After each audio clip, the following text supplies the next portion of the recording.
When Samoans first began coming to the United States in the early 1900s, they were looking for a place to belong. They found home with family, and as those family circles grew, they found it again with their churches. Over time, as Samoans became part of life in America, many found themselves living between two cultures, connected to both, yet not fully at home in either. This place, Iotomanuia, offers a place to land, a place to breathe, and a place to belong. Second Samoa is your home away from home. Ole samata upule ta docket su ole manatu le afamai ole fatutuanga Kirisiano ole fatutuanga tangata papae. O te ropo wheelo finangalo ile na mata upu o se meo te le langolango ina. O te le o manatu o se fatutuanga Kirisiano o se mea atangata papae. Na au mai e misionale papae. Ia le tala a fatutuanga ia o fatutuanga na mata mai Palestina, Israelu. Ato sinini I fo il mel na e alua I tua il fatutuanga o le whanaua apelamo. Ia tafo il almena matosi e alua I tua. Well, pasi mai noa o loi papelu. E alua I tua il fatoanga il mentato o matai. Fatoanga I etena. O whai el tangata le. E whai el tua tangata. Ia pelo u whai lo tunai le nafu manatu e pesi I o lo. I will pick up my trend. Yeah. O te whawhitea misi ona ua langan matau. Langa o te rei lopo o whea e tupunga mai ele tatununga rena. O le whatutuanga Kirisiano, o le whatutuanga tangata papae. Po ai fo ina na amataina lea tatununga. Ai po lea sala tausu suenga ua mafua iona. Maua lea tatununga. Ai o te langolangoina lo whenngalo. Le whai lau e pa ia ele amatanga o. Mai tō lau mai. Ia vaenga fo I tawona matua I la lafo I manatu. Ina ia lau tele le sila fo ima le sila fia. Ele ai e se sele manatu. Ta ui e pulna. Ia. O le whatutuanga Kirisiano mai kampapa. Awa a whainei la le fisili. Tai pepa la ona e amataina le fisili. O le ala le me whai e pia whapea e moni li tatungunga le o le whatutuanga Kirisiano mai kampapai. Ai se ai e tātou te whapea ane ai e le te tawona apo e pia whai o le tatungunga le tupunga mai kang Samoa. I nisi o tangata Samoa. Ai se ai le kalia e o kakukuanga, ka whakukuanga na au mai e lau papai. Pea whai tala noa la nga ia Ioana Villian. Ia le manatula. Ia pe laona e whaatepa ia le pa ia fo lau whaafonga I le amatanga o taltung. Ia. O le o mai ia la ia il teme o le whanging fau. O le ala se manatu a tangata ia tupunga mai ele tatununga lea. Ile tala na wha mau e la whai evangelia. Ina ua whapea atu Yesu ia Peteru. O te atia ele ni e kalisia I lunga o le papa. Whaamata ele tupunga mai inale. mo se te mila tala tamai ese mai tua atu o le kai meu Yesu.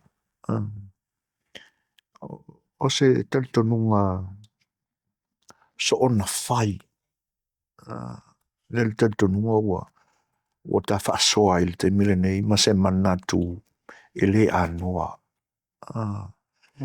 O se manatu tu lo le whaafonga. E se wa i lau songa mispo. O se tali tonunga whaapau pau. Awai a whaia la e moni o le tatonunga o le whaatutuanga le ana a mai e tam papae. E o lātou. O le whaakuakuanga la i ai. Tenta la i mai e. Ia, o aila le au papae na. Ia, tal no ia Ioana Vile. O whaanga o aile atua na mafu aile whaatua tua o Ioana Viliamu. Na tu ua ailo na ainga malona nuu malona atunu. Ai pisa mia i le moana sau. Ia. Le whai ata tu te maua e nā whaina i whaamai ese i lunga le basa. I le taape lea i lātou. Nā whaina soifua. O nei e la bebea whia ngai mamatangi. Ia se i ho o tua i le roi o tātou ele. O whia wha nau mai i le whaatutuanga leo. Ia. Se ma fau la i la tau e ana le tatonunga le whapea o kampapa e onga le whakuakuanga le. O se manatu le na i le. O se maku vai kili.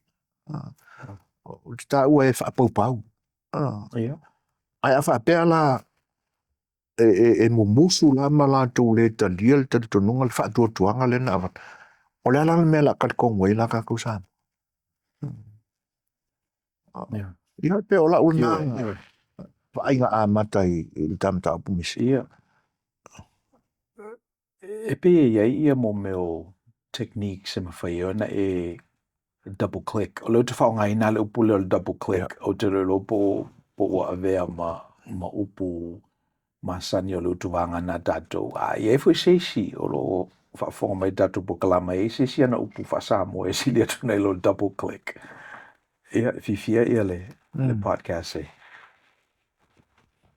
E mata iei. Aole, e iei techniques e mawhai e ona e discerning na le upu moni. Whaifo ia o ngā whawhai whea o exegesis. Pe o le upulna. O le winga o le melna double click. So ava aila i le manatu. Na ua o le whaatuatuanga Kirsiano. O le whaatuatuanga tangata papai. Or any other na kiriki rola i me te tele na kiriki mo mua la vel Kirsiano o le winga o le Kirsiano halo ale i lalo lau tosi fato a mata na wha ingoa tangata i o le whaatuatuanga i Kirsiano ina ua tula i maile e kalesi Antioka ina ua mai tangata ele ni tangata Israelu peritomeina au tangata pese i rola to whaatuatuanga ai whaila whaapopo e isi mea nā sa ole le nala na amata i lora na te tauna i se upu e whaingoa ai tangata i o le ala o ina na amata i le whaingoa ino le upu na Kirisiano po le Kirisiano e o tangata e pe o tātou o lo o fina ngalo ina ia savalivali e pe o na savalivali Keriso ia po le Kirisiano fo i o se isi institutionalized branding o lo o tele ina iao whai e le tele o tangata ele o ni ila lato dosi lalo wa o te manatu la o le melna lape le melna Christianity has been co-opted by certain segments of our population without doing the actual exegetical work. Ele o double click, ele o dosi ni e na tongi atuala e whapena pipi iro lava ia o whapena e ne samari vali le ilalo tangata papae kiriki fo il double o le almeta o tangata papae tangata mai Europa tangata papae o le tātou o tunu. Sui papae mai ka ila. O tangata nana e ta o tangata papae. Po tangata ia e papae tangata mai le like the Pirates of the Caribbean papae. Ia o mai ia e pakaku ia motu. O le winga lo tala, it's tawana double click, o le follow ato toa e tātou, e tawana lava ni taimi e tosi ni ai po le ale winga o le melea o le tangata papai. Le sa au maia le meta o le Kirisiano. Le pese I ua manatu ai tātou o le Kirisiano. O le tapo inga tangata papai. Ia au moral fai fesili na matosi nini. Ona tongi role o fesili tuo o fesili na. Oi. E se mea le ona tātou be le fifia tātou I le mea because o lela ua vala nei la le fonga tai e tangata ua manatu I le mea le sao. Ia le fula ua watu lo tā ua manatu. Ia ele sapsapa ia lo tā ua fo I double click ma Ai a double click fo I tā ua mena. E mwhai ona wha au popo fo I se atoanga o le upu moni I le talanoanga ma le subject le nei. Such that e tu sa o loto ai e le ngata I alato. Ia o tātou. Waso se mela me fai atu se manatu ai le talia I o peru makoi. Le ufai atu ne, we've taken a position which is against I le tofa manino le man manatu lea. Ia o la o sa ungi mai ia le. Ia le umu. Pefa penale winga o tangata. A fatu funga ina I tātou le mwhaiunga exegetical work. Double click. Faile ngā luenga. Na tātou am whena whai. O lo lava le taimi. Lo lava ia le bandwidth. Ia e lo mapewa fo I o lātou mawhau. Ia o na tātou I lo aile o se situ lai mai ole. O le whamanu ianga le tō mo tātou. O tātou tangata. Ia ua ole. E whairo lawe tātou la mena. E le to isi si tala e tō whai. E le to isi si tala e tō whai. O na free up lola I o le bandwidth ma taimi. E tātou whinaua I manatu o manatu. Ala ale ama I tātou I manatu I pito I lalo. Le tau e tātou o le pola e motu I tua. E iei lona. E lo urangona. Lea ngai. A tātou manatu ma vo I le pola le ua motu. Ia o le ala le se langona vo I lea e te tau ai ona sui le pola. Ia a mai pea ia le mea whaingofia le whaim whatetei. Wai o lo tala noa I pola o le whale.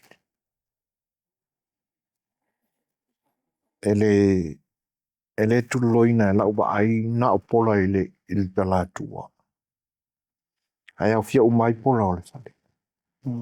Wai le whapea o le a tō maua I pele le lei o pola umani. E ani tai me motu ai. A whai wale o pala. Ba lo se sabile le leina noa le pola. E whai na motu le pola e pito ilu. Ai pe o te wa ai I le winga o le upu. E whate tau ini manatu. A wa a moku le pola piko ilu mo le whale e sui. Motu le pola pito I tua o le whale e sui fo.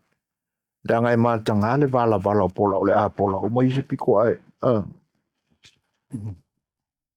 A maila I lo ulangona I mata upu ia. Wai e ia mata upu e whetau I le upu lea. A wale a pola motu I tua e whatau I langona. Pe a o tātou whaalongo atu.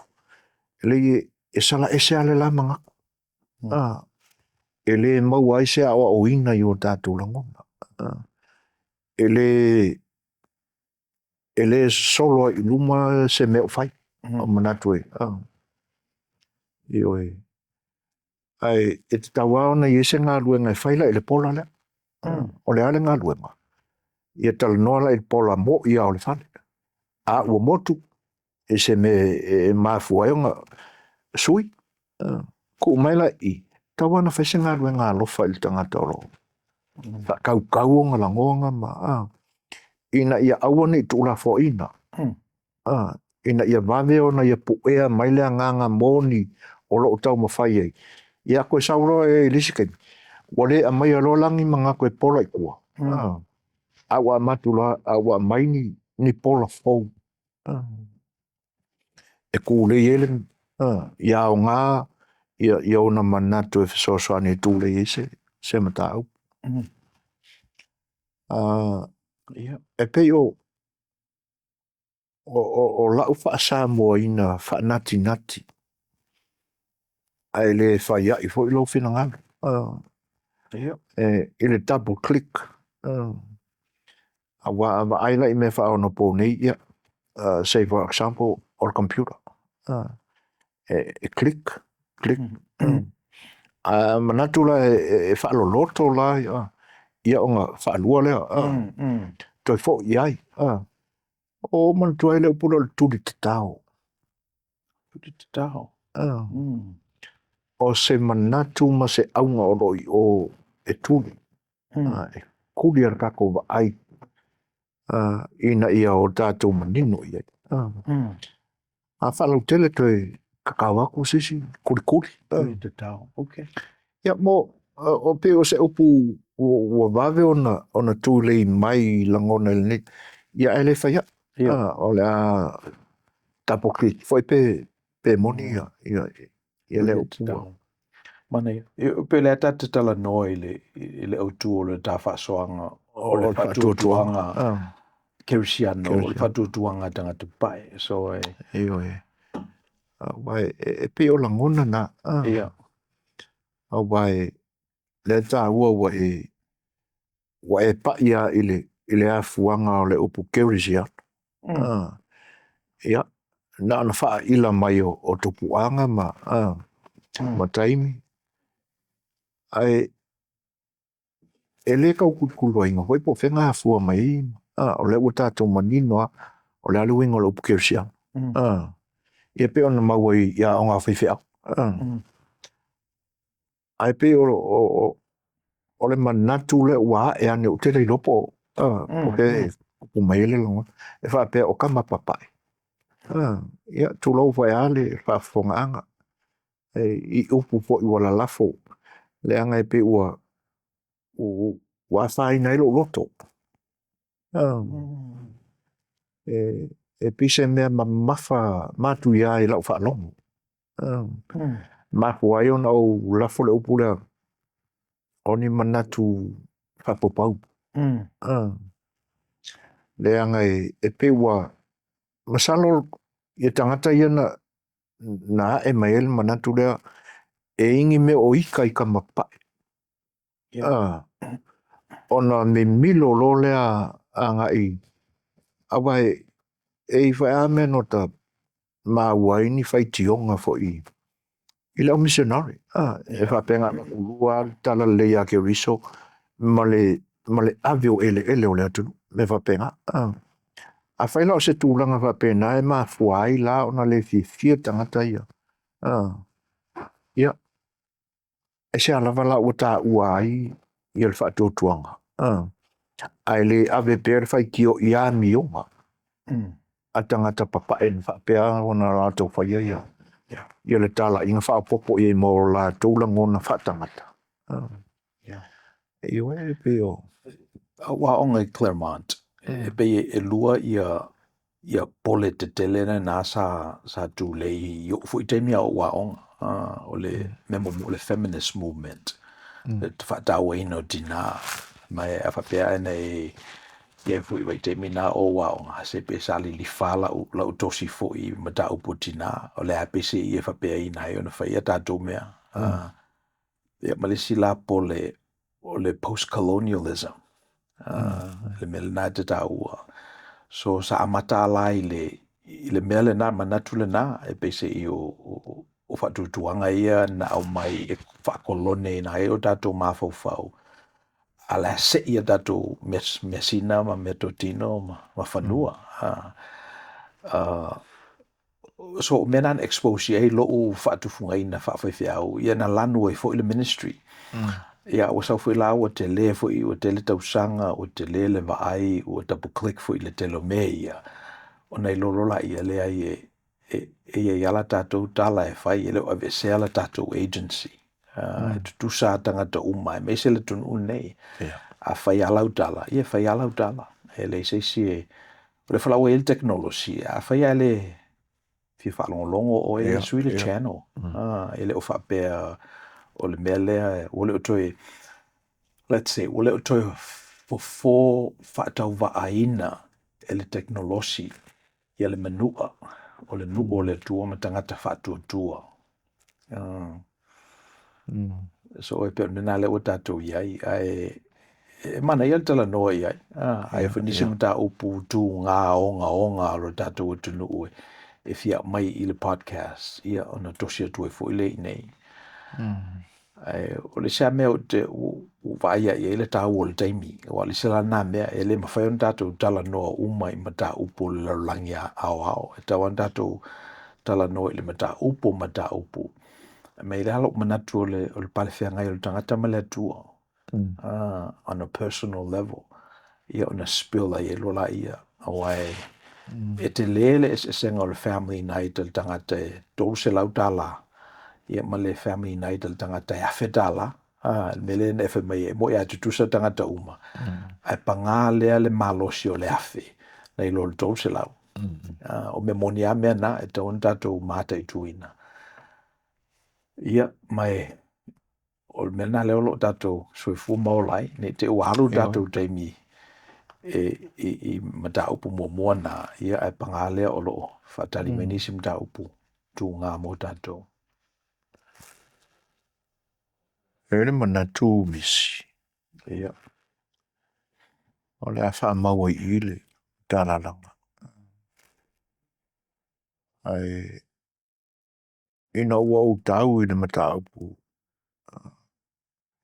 E pea ona a matu se vai vainga. Wa ese langona ua te tie.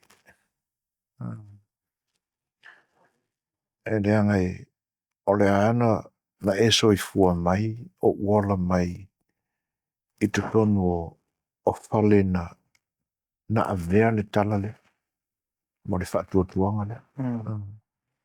E le ai lama so lātou tala noa i lotua. O na iau whai mātua. Ma nisi o le au whai ngā ruema. E le ai lama so lātou manatu e whapea na fofo whaatau waa le manua. Ina ua lātou whaatua ina. Mantali tonu ina. Le whaatuatuanga le na matue tamu pae. E pe o le ala e te soifua mai o la mai foi. E le o toi tele ni aso le ola. E le sinanga lo le atua. Malana pule wha soifua o le a. Pi e fua pa pena le loto misi. Talo whai. Nei, e wha pena si ola. Ai e ale mata au pue. E te tawana ave e lo lau wha mamafa. O te le fia wha ngaina na le polo motuitu. Ala wha maula ta mataralang. E si maa fau pia. Pola wha pe io na wha fau le polo. Ai la tau ia. O maa fua io no tātou wha pe o se pola motuitu. Io no la tau mau. O le wha tuatuanga wha kirisiano. O le wha tuatuanga tama papai. Nong pa isa nga dua. Ia. Ai wha aftai mon matau. Ora mana tō rea. O e whase manuia mo I lātou whapawha. Thank you for spending time with us. If you found this content helpful, please like the video, share it with others, and subscribe to the channel so we can continue bringing these insights directly to you. i o tō manuia.